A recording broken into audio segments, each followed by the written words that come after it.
I'm now joined by director Jetske Meinsen, who is telling this story for us on the main stage. And Jetske, what kind of story are you telling with your Barber of Seville?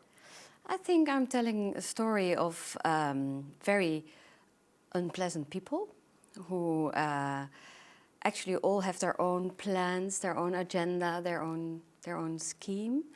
They all want something from each other. But I'm also telling the story of almost of you can say a dysfunctional family. We decided to have it in.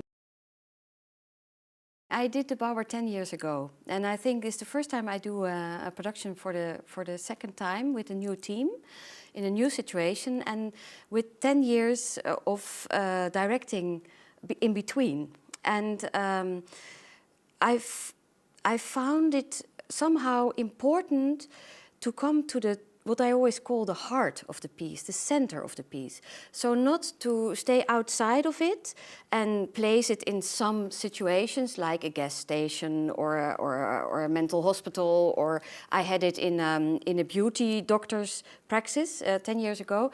I didn't want that. I wanted it to be way more focused. I wanted the singers and the situations in every scene in the center, and therefore I needed it to be very pure and very simple. And so I immediately said to Herbert Moerauer, the set designer, I don't want a situation. I want a set that provides me to make the situations as clear as possible, the things that are going on between the people. You have to incorporate all characters. And you must give them a function. So like Basilio, I wanted to incorporate him in the family, not having the music teacher coming in, but having him as part of the situation.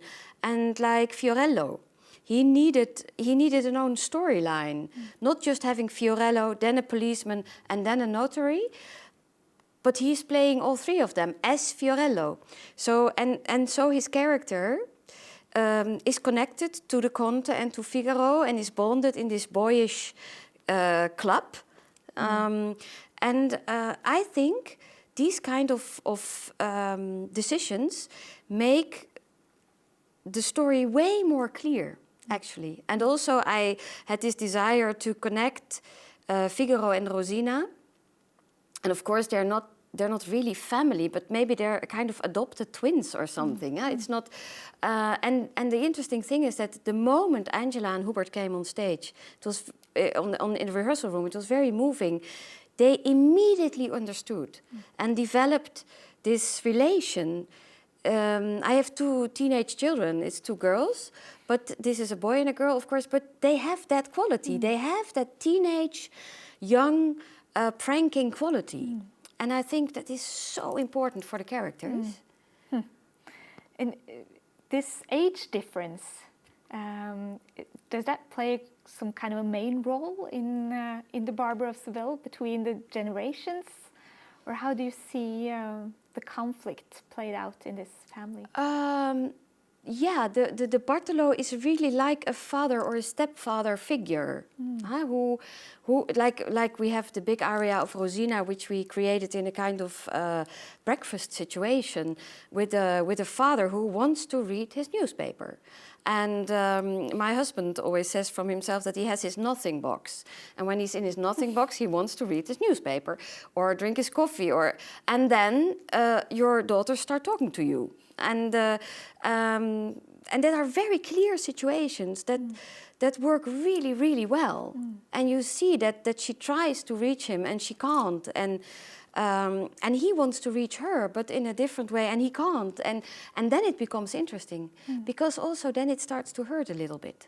Apart from the comedy, there comes the pain. And is this really a comedy, or rather a tragedy? Because I also know that you want us to see this story in the light of Figaro and the marriage of Figaro and what comes after. Yeah. And that's not a very happy story. No, you're absolutely right. But I think that the essence of a real good comedy is tragedy. So it needs the pain and it needs the honesty. So I also asked the singers to act very pure. Although they are acting comedy, it needs to, they have to be, not to act, but to be. And yes, you're absolutely right. I read the story connected to what's happening in the Nozze di Figaro. And that was something completely new. Because of course, when I did it 10 years ago, I had a certain ending, which was not good. I think the whole second act didn't work. So I had a message for myself. I really needed here to get that second act right. And in studying the material, I found this Cessa aria from the Conte, which is normally not done. 8 minutes, bravura, virtuosic singing. And, but that became my key to actually to bridge this piece to the Nozze di Figaro. And to show the Conte as he is, as a man who just loves women. And he can't let go. And he might even love Rosina, honestly, but still, he has to watch other nice girls. Yeah, so it doesn't end happily ever after. And do you find the piece to be generally funny today, or did you need to update the humor that is there? No, I think it's honestly funny. It's honestly funny. And what makes it funny? The structure of the characters. They're so clearly, it's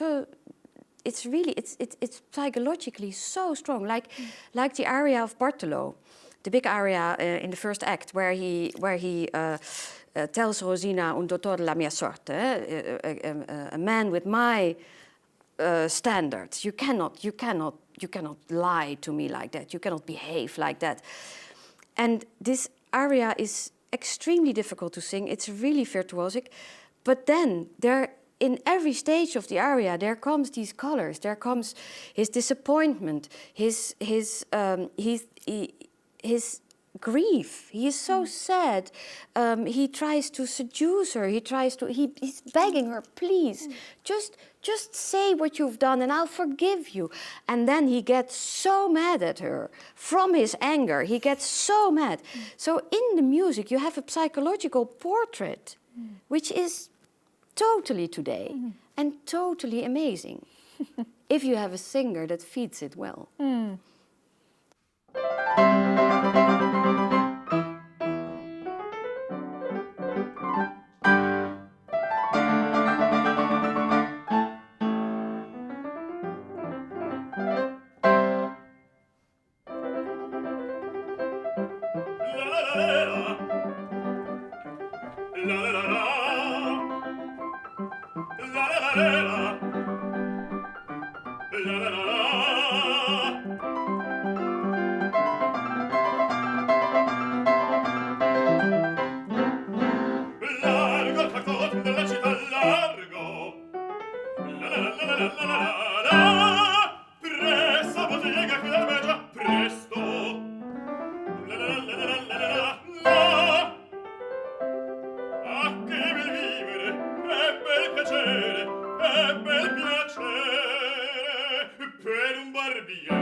cavaliere, la la la la la la la la la la la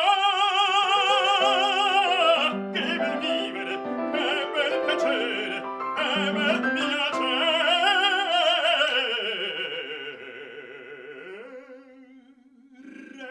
per un barbiere di qualità, di qualità.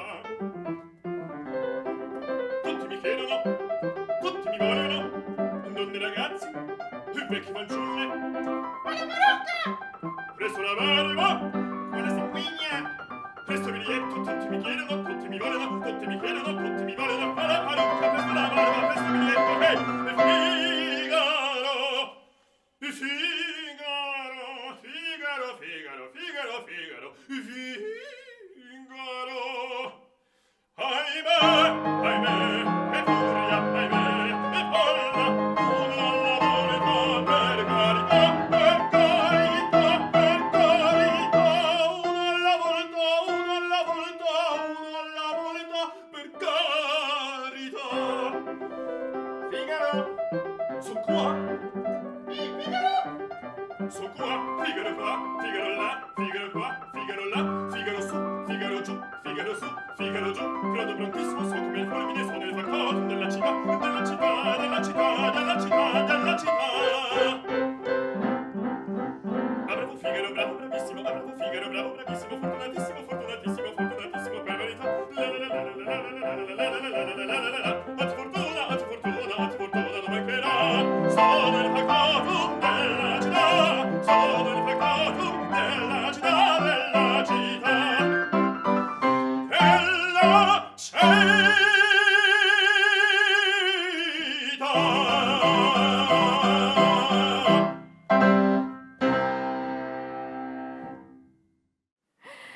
Thank you so much, Hubert, for this great song. Thank you. Most Norwegians don't know Italian, so we don't know what you sang about. Can you explain what this was all about? Oh, that was a big introduction of Figaro. I'm just introducing myself to the audience, and I'm saying about how my life is going and who am I in this city. So, and I'm also pointing like how many jobs I have in this city. I'm the barber, I am a doctor, I can do whatever you need me to do. I like factotum, a person who can do anything for you. Yes, and also I complain a little bit, but I think Figaro likes everything he does, and yeah. And who is this Figaro for you? For me, And in this production? and in this production, oh, because that's a difference, because I think in our production Figaro is a little bit different than in Beaumarchais libretto, and I think he's very close to myself, and he's just a normal young guy in our production, brother of Rosina, and we have lots of fun together, and yeah, we're just teenagers who are having fun, and maybe I'm not a professional barber or doctor or whatever, but I like to take care of things in our house, and also, you know, prank our Bartolo and do some mean stuff to Bartolo.